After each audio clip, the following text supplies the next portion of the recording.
শুভেচ্ছা। দেশের সংবাদে স্বাগত জানাচ্ছি সুমাইয়া সাজ্জাদ। শুরুতেই সংবাদ শিরোনাম।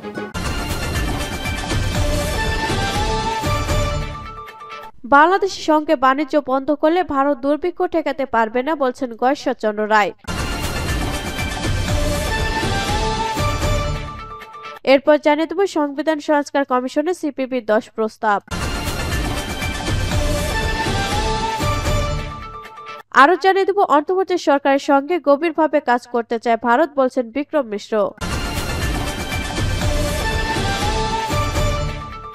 এদিকে ভারতীয় দোসরদের ষড়যন্ত্র রুখে দিতে হবে বলছেন নবীউল্লাহ নবী। আরো থাকছে আইনে ব্যত্যয় ঘটিয়ে দুদককে অন্তর্বর্তী ব্যবস্থা নেওয়া প্রয়োজন বলছেন ইফতেরুজ্জামান। এবং সর্বশেষ জানিয়ে দেব আধিপত্য বিস্তারকে কেন্দ্র করে সংঘর্ষ, ছাত্রদল নেতা নিহত। শিরোনাম শুনলেন, এখন বিস্তারিত। তবে তার আগে ভিডিওটিতে একটি লাইক, কমেন্ট, শেয়ার করে সবাইকে দেখার সুযোগ করে দিতে বিশেষ অনুরোধ রইল।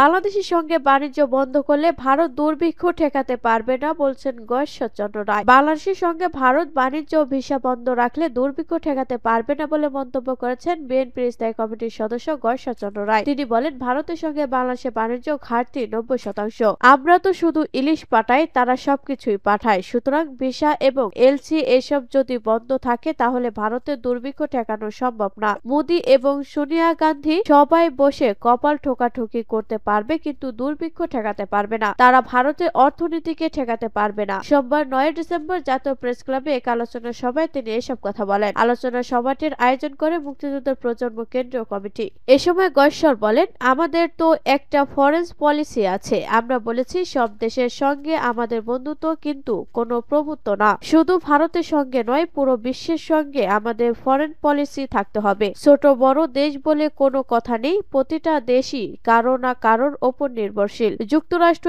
এত বড় একটা দেশ, তাদের অস্ত্র বানানো ছাড়া কোনো কারখানা নেই, কিন্তু তাদের পোশাকের জন্য বাংলাদেশ, ভিয়েতনাম সহ বিভিন্ন দেশের ওপর নির্ভর করতে হয়। সুতরাং তারাও নির্ভরশীল কোনো না কোনো দেশের ওপর। সুতরাং ভারত যা করছে তারা নিজেদের পায়ে নিজেরা কুড়াল মারছে। তিনি বলেন, ভারত যদি বাংলাদেশের মানুষের মনোভাব না বোঝে তাহলে ভারত বাংলাদেশের সম্পর্ক হবে মুখোমুখি। আজ তারা নেপালের সঙ্গে বন্ধুত্ব হারিয়েছে, মালদ্বীপের সঙ্গেও হারিয়েছে, এমনকি ভুটানের সঙ্গেও বন্ধুত্ব হারিয়েছে। পাকিস্তানের সঙ্গে সম্পর্ক অনেক আগেই হারিয়েছে। এখন বাংলাদেশের সঙ্গে তাদের ভাবতে হবে দক্ষিণ এশিয়ার ভেতর সবগুলো দেশের সম্পর্কে হারিয়ে তারা কিভাবে চলবে। কোনো দেশই ভারতের সঙ্গে আপোষ করছে না। ভারতের অবস্থা বাঘ ও শেয়ালের গল্পের মতো হয়ে গেছে।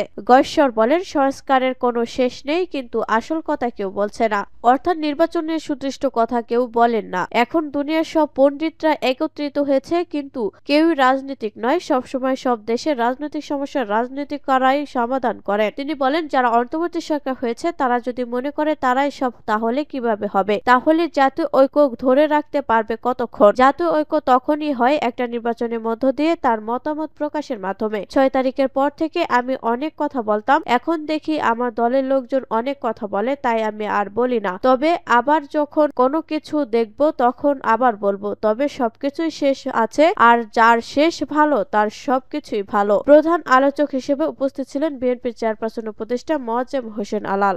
সংবিধান সংস্কার কমিশনের সিপিবি 10 প্রস্তাব। সংবিধানের অপূর্ণতা দূর করার লক্ষ্যে সংবিধান সংস্কার গঠিত কমিশনের সুনির্দিষ্ট 10টি প্রস্তাব লিখিত আকারে পাঠিয়েছে বাংলাদেশ কমিউনিস্ট পার্টি সিপিবি। সোমবার 9 ডিসেম্বর সিপিবির সাধারণ সম্পাদক রহিন হোসেন প্রিন্সের পাঠানো এক সংবাদ বিবৃতিতে এ তথ্য জানানো হয়। 1971 সালে 10 এপ্রিল গৃহীত স্বাধীনতা ঘোষণাপত্রে অঙ্গীকার অবলম্বন করে 1972 এর প্রণীত সংবিধানের মূল ভিত্তি, অর্থাৎ যার মূলনীতি ঠিক রেখে প্রয়োজনীয় সংশোধনের মাধ্যমে সংবিধানের ত্রুটি, দুর্বলতা, অসম্পূর্ণতা দূর করা, সংবিধানের পূর্ণতা আনার জন্য সিপিবির প্রস্তাবে সুপারিশ করা হয়েছে। প্রস্তাবগুলোর মধ্যে রয়েছে মূলনীতির ক্ষেত্রে আদিবিধানের 4 নীতি বহাল রাখা, সংবিধানে আদিবাসী সহ অন্যান্য জাতিসত্তার স্বীকৃতি দেওয়া, জীবন ধারণের মৌলিক উপকরণ নিশ্চয়তা দেয়াকে মৌলিক অধিকার হিসেবে স্বীকার করে নিয়ে তার দায়িত্ব রাষ্ট্রের নেওয়া এবং রাজনীতিতে ধর্মের ব্যবহার নিষিদ্ধ করা। এছাড়াও 2 মেয়াদ মেয়াদের বেশি প্রধানমন্ত্রী না হওয়া, নির্বাচনকালে নিরপেক্ষ তদারকি সরকার পূর্ণ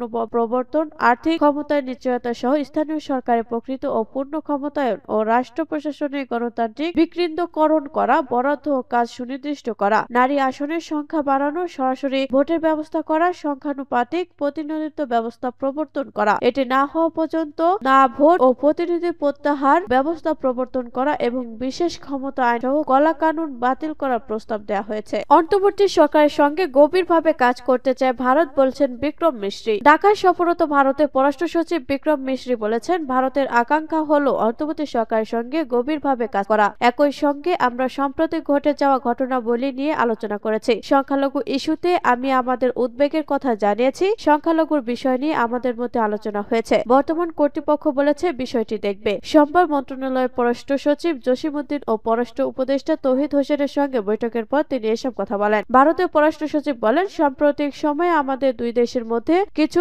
দুঃখজনক ঘটনা ঘটেছে, সেগুলো নিয়েও আমরা আলোচনা করেছি। ধর্মীয়, সাংস্কৃতিক এবং কূটনৈতিক বিষয়ে আক্রমণের বিষয়ে আমরা আলোচনা করেছি। আমরা সার্বিকভাবে উভয় পক্ষের মধ্যে গঠনমূলক মনোভাব চাই। অপেক্ষায় আছি আমাদের সম্পর্ক একটা ইতিবাচক এবং গঠনমূলক সম্পর্কের দিকে এগিয়ে যাবে। তিনি বলেন, পররাষ্ট্র সচিব জসিমউদ্দিনের আমন্ত্রণে আমি ঢাকায় এসেছি। অন্তত গুরুত্বপূর্ণ দ্বিপাক্ষিক সম্পর্কের মুহূর্তে আমি ঢাকায় এসেছি বাংলাদেশ এবং ভারতের মধ্যে আলোচনা এগিয়ে নেওয়ার জন্য। এবছর আগস্টে বাংলাদেশের রাজনৈতিক পট পরিবর্তনের পরে আমাদের উভয় দেশের নেতাদের মধ্যে প্রথম কথা হয়েছে। তাদের মধ্যে টেলিফোন আলাপ হয়েছে। নিউ ইয়র্কে দুই দেশে পররাষ্ট্রমন্ত্রী পর্যায়ে বৈঠক হয়েছে। তিনি আরো বলেন, আমার এই সফর তারই অংশ। নতুন সরকারের সঙ্গে এটা প্রথম ফরেন সচিব মিটিং। আজকের এই আলোচনা আমাদের উভয় পক্ষকে এই সুযোগটা করে দিয়েছে। আমাদের মধ্যে খোলামেলা এবং গঠনমূলক মতবিনিময় হয়েছে। আমাদের আকাঙ্ক্ষা হলো ইতিবাচক, গঠনমূলক এবং পারস্পরিক ও লাভজনক সম্পর্ক, যেটা বাংলাদেশ এবং ভারতের মধ্যে আমরা অতীতে দেখেছি। আমরা ভবিষ্যতেও এটা দেখতে চাই। বিক্রম মিশ্র বলেন, এই সম্পর্ক হবে মানুষ কেন্দ্রিক। এটা উভয় দেশের জনগণের উপকারে আসবে এবং এর প্রতিফলন আমাদের প্রাত্যহিক ঘটনার মধ্যে পাচ্ছি, যার মধ্যে আমাদের ব্যবসা বাণিজ্য থেকে শুরু করে বিদ্যুৎ, পানি, এনার্জি, উন্নয়ন সহযোগিতা, কনসুলার সহযোগিতা এবং সাংস্কৃতিক যোগাযোগ রয়েছে। এই বিষয়গুলোর ওপর আমাদের কাজ চালিয়ে যেতে হবে। সংক্ষিপ্ত সফরে আজ সকালে ঢাকায় এসেছেন ভারতের পররাষ্ট্র সচিব। রাতে ঢাকা ত্যাগ করবেন তিনি। ভারতীয় দোসরদের ষড়যন্ত্র রুখে দিতে হবে, বলছেন নবীউল্লাহ নবী। ঢাকা মহানগর দক্ষিণ বিএনপির সাবেক সিনিয়র যুগ্ম আহ্বায়ক নবীউল্লাহ নবী বলেছেন, এদেশে ভারতীয় আগ্রাসন ও তাদের দোসরদের ষড়যন্ত্র রুখে দিতে হবে। এসব দোসরদের পুনর্বাসনের সুযোগও দেওয়া যাবে না। সতর্ক থাকতে হবে ভারতীয় মিডিয়ার তথ্য সন্ত্রাসের বিরুদ্ধে। বিএনপি ৩ সহযোগী সংগঠনের আগরতলা অভিমুখে লং মার্চ কর্মসূচি সফর করতে আজ সোমবার যাত্রাবাড়ী থানা বিএনপি এর অঙ্গ সংগঠনের আয়োজিত এক মতবিনিময় সভায় তিনি একথা বলেন। সভায় যাত্রাবাড়ী থানা যুবদল, স্বেচ্ছাসেবক দল ও ছাত্র দলের বিভিন্ন ইউনিটের নেতাকর্মী উপস্থিত ছিলেন। উল্লেখ্য, রাজধানী ঢাকা থেকে ভারতের ত্রিপুরা রাজ্যের আখাউড়া সীমান্ত অভিমুখে আগামী বুধবার লং মার্চ কর্মসূচি ঘোষণা দিয়েছে বিএনপি ৩ সংগঠন, যুবদল, স্বেচ্ছাসেবক দল ও ছাত্র দল। আগরতলা বাংলাদেশের সহকারী হাইকমিশনে হামলা, পতাকা অবমাননা, ভারতের মিডিয়ায় বাংলাদেশের বিরুদ্ধে চলমান তথ্য সন্ত্রাস এবং বাংলাদেশের অভ্যন্তরীণ বিষয়ে অযাচিত হস্তক্ষেপ থেকে বিরত থাকার দাবিতে কর্মসূচি পালন করবে সংগঠনগুলো। আইনের ব্যত্যয় ঘটিয়ে দুদককে অন্তর্বর্তী ব্যবস্থা নেওয়া প্রয়োজন, বলছেন এখতিয়ারুজ্জামান। কমিশনের পদত্যাগ দুদককে যে স্থবিরতা দেখা দিয়েছে তা নিরসনের প্রয়োজনে আইনে ব্যত্যয় ঘটিয়ে অন্তর্বর্তীকালীন কোনো ব্যবস্থা নেওয়া যায় কিনা তা বিবেচনা করতে সরকার প্রতি আহ্বান জানিয়েছেন প্রতিষ্ঠানের সংস্কার গঠিত কমিশনের প্রধান ও ট্রান্সপারেন্সি ইন্টারন্যাশনাল বাংলাদেশ টিআইবি নির্বাহী পরিচালক ডক্টর এখতিয়ারুজ্জামান। এ প্রসঙ্গে তিনি বলেছেন, প্রশ্ন উঠতে পারে দুদককে অন্তর্বর্তীকালীন ব্যবস্থা আইনের সঙ্গে অসামঞ্জস্যপূর্ণ, কিন্তু এটি ভ্যালিড কারণ 5 আগস্টের পর থেকে যা চলছে বলতে পারি সবই হচ্ছে আমাদের সংবিধান ও আইন পরিপন্থী। ডকট্রিন এবং নেসেসিটি বলে একটা বিষয় আছে, যে কারণে সবকিছু ভ্যালিড। কাজেই দুদকের জন্য যদি অন্তর্বর্তী কিছু করতে হয় সেটিও ভ্যালিড হিসেবে বিবেচনা করতে হবে। কমিশনের অনুপস্থিতিতে দুদককে স্থবিরতা ও সংস্কার কমিশনের পরামর্শ ছাড়া দুদক কমিশন নিয়ে এক ধরনের জটিলতা পরিস্থিতি তৈরি হয়েছে জানিয়ে ডক্টর এখতিয়ারুজ্জামান এ বিষয়ে দ্রুত সিদ্ধান্ত নিতে সরকার প্রতি আহ্বান জানান। পাশাপাশি প্রয়োজনে আইনের ব্যত্যয় ঘটিয়ে দুদককে অন্তর্বর্তীকালীন কোনো ব্যবস্থা নেওয়া যায় কিনা তাও বিবেচনার আহ্বান জানিয়েছেন। তিনি বলেন, এমন একটি পরিস্থিতিতে আমরা কথা বলছি যখন কমিশন নেই। 3 জন কমিশনার পদত্যাগ করেছেন, পদত্যাগ করতে বলা হয়েছে, তাই তারা পদত্যাগ করেছেন। কমিশনের পদত্যাগের মাধ্যমে দুদকের স্থবিরতা দেখা দিয়েছে জানিয়ে তিনি বলেন, রাষ্ট্র ব্যবস্থাকে উভয় সংকটে ফেলে দেওয়া হয়েছে, কেননা দুদক এমন একটি প্রতিষ্ঠান যেখানে কমিশনের অনুমতি ছাড়া কোনো সিদ্ধান্ত নেওয়া হয় না। 1 মাসের বেশি হয়ে গেছে কমিশনের কোনো সিদ্ধান্ত নেই। যাদের জবাবদিহির আওতায় আনা হয়েছে তাদের বিরুদ্ধে আইনগতভাবে কোনো সিদ্ধান্ত নেওয়া যাচ্ছে না। তিনি বলেন, সংস্কার কমিশনের যে ম্যান্ডেট তার শীর্ষ বিষয় আমার কমিশন নিয়োগ। সংস্কার কমিশন যে পরামর্শ দেবে তার সঙ্গে যদি দুদক কমিশন নিয়োগ সামঞ্জস্যপূর্ণ না হয় তাহলে আমরা আবারও সেই একই অবস্থায় চলে যাব। এই যে উভয় সংকট, তার সমাধান সরকারকে করতে হবে, কেননা এই পরিস্থিতি সৃষ্টি হয়েছে সরকারের উদ্যোগে। কোন পথটা ভালো হবে সেটা সরকার ঠিক করবে। ডক্টর ইফতেরুজ্জামান আরো বলেন, আমরা মনে করি এর মধ্যে একটা অন্তর্বর্তী ব্যবস্থা গ্রহণ করা দরকার, যার মাধ্যমে দুদককে ন্যূনতম অপারেশনাল জায়গায় নেওয়া যায়। যতদিন পর্যন্ত দুদক সংস্কার কার্যক্রম চালু হয় ততদিন পর্যন্ত অন্তর্বর্তী ব্যবস্থা অপরিহার্য বলে আমরা মনে করি। আমরা যেন আবার একই চক্রে আবদ্ধ হয়ে না পড়ি। আধিপত্য বিস্তারকে কেন্দ্র করে সংঘর্ষ, ছাত্রদল নেতা নিহত।